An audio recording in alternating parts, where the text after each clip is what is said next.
I didn't want kids. I didn't want to get married.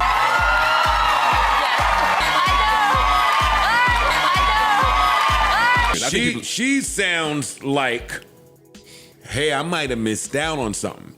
And then that turns into, depending on who's getting that, something else.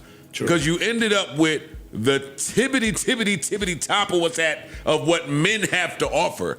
And still... Girl, really? All right, so Ayesha Curry did another one of those interviews where a lot of people feel like she's making Steph Curry look crazy.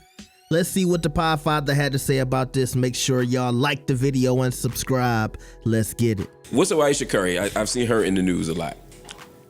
What happened now? Ish can break it down. No. I don't have the full gamut. They said basically she goes on every media opportunity and makes it sound, well, to people that want to analyze it this way, that she's unhappy or didn't ever want to be married or blah, blah, blah, blah. She goes on a tour. The narrative is that she embarrasses her husband at return. Is that not what she said? Let's play the clip first and see what she said. I'm going to find the clip, but to you married brothers, like, is that just part of marriage, like your partner having a voice? Yeah. Because I'm cool with marrying my psycho partner, but we be in the crib with it. Like, I'll listen to that shit. But if they could just say some shit and then the world here. Hey, yo, you might ain't get the 300-400 yet. The 300-400 million he's talking about. Oh yeah, he don't give a fuck. Yeah, this nigga don't care at all. No, he cares. I don't think he does. He cares. I think he cares. I think while you look for the clip, I think Ayesha Curry is who y'all try to paint Sierra to be. Say more. Yeah. People constantly say Sierra's with Russell because this is not the dude she wants. She just settled for him. She wants you cooking ice. The bad boy and all this other shit, and she seems to really be happy and really be this person. With a cookbook though. I think that Ayesha Curry is all of that shit y'all say about Sierra applies to Ayesha Curry. That nigga cooking with a cookbook. That was who you heard say that, nigga? You smoke. Where you get that from? You got that from Miss T's? That was fire. Where you get that from? He ain't come up with that fire. Watch your mouth, nigga. He heard that somewhere. I'm not. I don't like that phrase. That ain't come from that noggin. That was a good one. I'm not doing does anybody know how long? I have the clip if you want me to play it. Let's hear the clip first. Always knew you wanted a big family? No. Hey, and before I play this clip, this is her on call her daddy. Okay. Or call me daddy. Yeah. You know the one. Yeah. All I want to say about, women that go on that podcast, it seemed like... Oh, yeah. That's their place to get their shit off. They getting their shit off. Yeah. Empowering. They getting their shit off up there, man. Well, shouldn't women be allowed to have their space? Yes. The she shed. Before I play the clip... The kitchen. All right. Yo, and they calling me. This nigga said the she shed. Oh. Before I play the clip, I just want to hear where y'all stand. Shouldn't women have their space where they get to go talk their womanly, girly, women empowerment shit?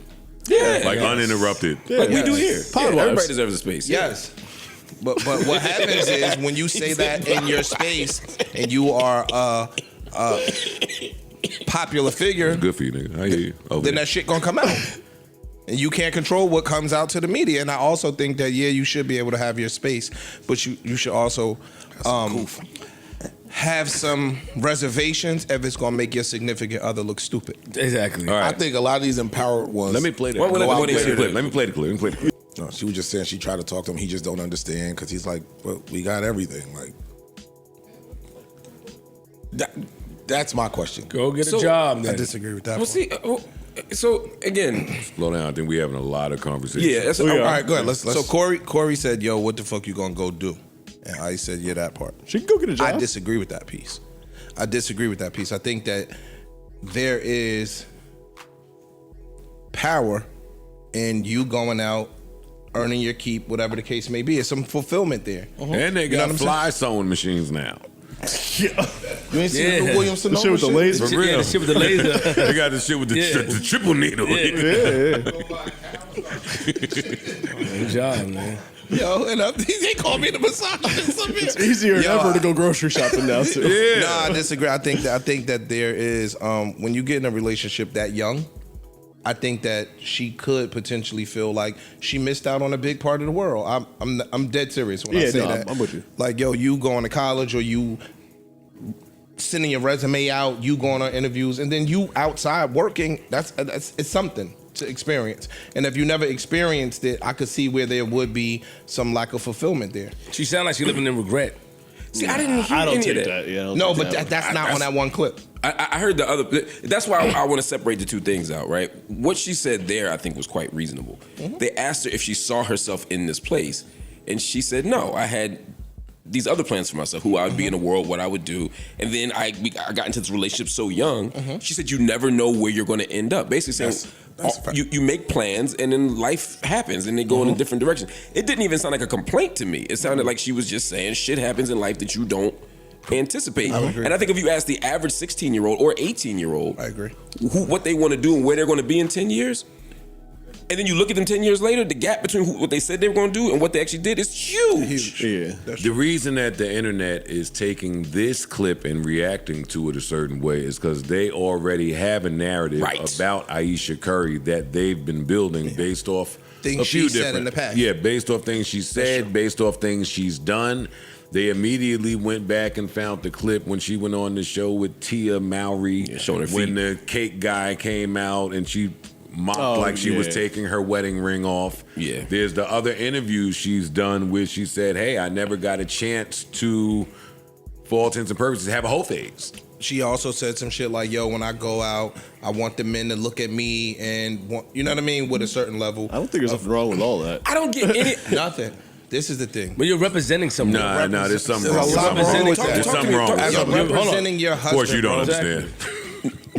understand. You're representing your husband. You're representing somebody. Fuck you. Let me ask you this, right? If a married man sat on the couch and a beautiful woman walked in and that man said, and act like he was gonna go chase the woman, it would be looked at a certain way. You being disrespectful to your wife. That also entirely depends on your relationship with your partner, because some partners have like agree with a fun relationship where they joke about that type of shit, and it might not be known by the public that these are Steph jokes in the house. Steph could think nothing of it, but when you say it publicly, now you open up yourself to public criticism of what the world looks at as appropriate and inappropriate. I've also seen Steph stick up for her, and some people putting up content. He's bashing done her. that as recently as last week. Yeah, Killer Mike with Killer said Mike. something. Yeah. He made his way to the best shooter in the world. You'd have to really stress yourself to find negative press about him. True. And it seems like the only time that we can create the internet, when I say we, create some type of story about him is when we hear from your better half. And I think that's part of the problem. And I agree with you, Isham, part of that. I wasn't disagreeing with the taking the ring part of it. I was talking about the whole face part. I was saying that, like, I don't think anything's wrong with her coming out and saying, hey, I never got to have a whole face. It is something Saying wrong. that, It is something wrong. Hold on, I get that you have a different position. Let me just say mine. So, for me, the context in which I heard her say it was like every young person has a chance to experiment before they get married. I don't think she wanted to have a whole phase with him, like while she was with him. I think she was saying, I never had a chance to experience single life as an adult. And I do think a lot of people should have that. The ring thing I wouldn't like. You know what I mean? Again, if my wife did it, I would not care. Based on your relationship. Based on our relationship, because that's sort of how we joke. It's like when that Denzel video went up, and I was like, and she was like, husband, I ain't got no husband. Like when she was saying, like, it's funny. To me, it's cute and it's funny, and I don't care. It seems to me that a lot of the people who have a criticism of her have a certain idea of how women should be in relationships. Yeah. And a lot of those people, to your point, Joe, they're partly modeling it based on how men in step, like he's a man of the church. And so there's a certain idea of what church women should look like and what church mothers and first ladies should look like. That view is very similar to the view that many traditional non-church people have about how women should operate. And I don't necessarily think even though Steph's part of the church, that's his view. She's not being received as somebody that's just stating the facts of, hey, I missed out on this whole phase. It didn't happen like that. And I think that's willful ignorance. She sounds like, hey, I might have missed out on something. And then that turns into, depending on who's getting at, something else. Because you ended up with the tippity top of what men have to offer. And still, so that's why the conversation is a thing. It's nuanced. I get that. No. But then it opens up another conversation. Maybe she didn't get the tippity top of what men have to offer. She got that in notoriety and money. but it could be lacking something else. And you, again, make your husband look like he is not sufficient in providing certain things for you. Because she goes on to say, I'd have never fucked with him back in the day. Like, he just wasn't my type. Bro, you can't say that. When did they get together though? That's the In part high I'm confused. school. So like when They met at some when she was church 12. camp, That's what I'm saying. When was she not going to fuck and then him? reconnected years later. Actually, we ain't got to get all deep on this. Yeah. What is there to not understand about you will be looked at through a certain lens if your significant other, wife, husband, or whoever get out there? We did this with Jada. Yeah. Yes. When Jada Pinkett Smith got out there and every other month and year told us how much she missed Tupac Shakur, Nigga, we judged her How for much? it. Why you don't look at it as you said it earlier? There's something lacking in the relationship. Keep that Hold public, on. bro. There's something lacking. With being the tippity top, it comes with a lot of responsibility on the outside that takes away from your family. So why can't you look at it like that? As she is basically crying for help, crying for the attention, crying for the acknowledgement, crying for the respect from her husband. Like, yo, I risked this, even though we had children. I took care of the children. That's a fair point. You know what I mean? Yeah, But then, That's fair a great point. but you don't I don't got think to that's tell what's the happening, world that. You could go Great and point, bro. That's I a think great point. tell your husband or It get some still counseling. makes or your something. husband look insufficient. I got you. But I guess the only thing and that is a great point. I'm just saying it might not be true. Got it. All this hinges on us believing that their relationship is a certain thing that it might not be. They might all be happy and laughing when they get home and He look has, at it. and again, and I get this from the Killer Mike exchange. Yeah. He has no problem with anything that's going on with his wife, and he would prefer for the internet to mind their fucking business. Or the other part y'all missing is he could just be a real nigga. Like, I could be pissed off about this. I'm not gonna let y'all know. Of course. I'm gonna act like it's That's all also good. possible. He Same can't- thing with he Barack. can't Same thing do with that. the rest of them. He can't go out He there can't. and show that what she's doing is bothering me. True. To me, So this- every time the camera's in my face or I say something, I'm gonna stand up for her. Nah, that's cool. That's it. Nah, don't worry about it, man. We good over here. I think it's unfair to project what your version of a relationship or what your version of how your wife should talk or act or think is on anybody else's relationship. I think agree that's with that. fucking weird. I agree with that. I agree with that. Y'all two, Parks and Mark, as married men, if you saw your wife on a television show and when the Chippendales dancer came out, she just mocked, joking, like she was taking her ring off, how would y'all feel? I'd be fine with it. I'm gonna fight back on the broadcast that I be on. Exactly. You got it. You gonna get some muscles? That too, yeah. It's some Go hit grease. the gym. You gonna Go get hit some the grease gym. on your chest?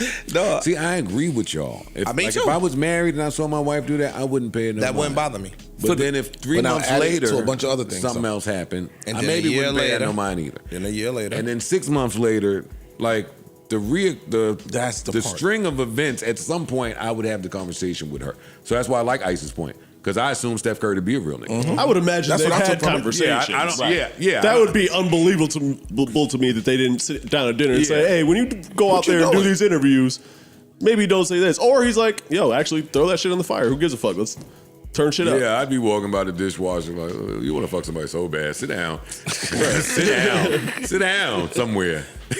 God damn. Word. What? All right.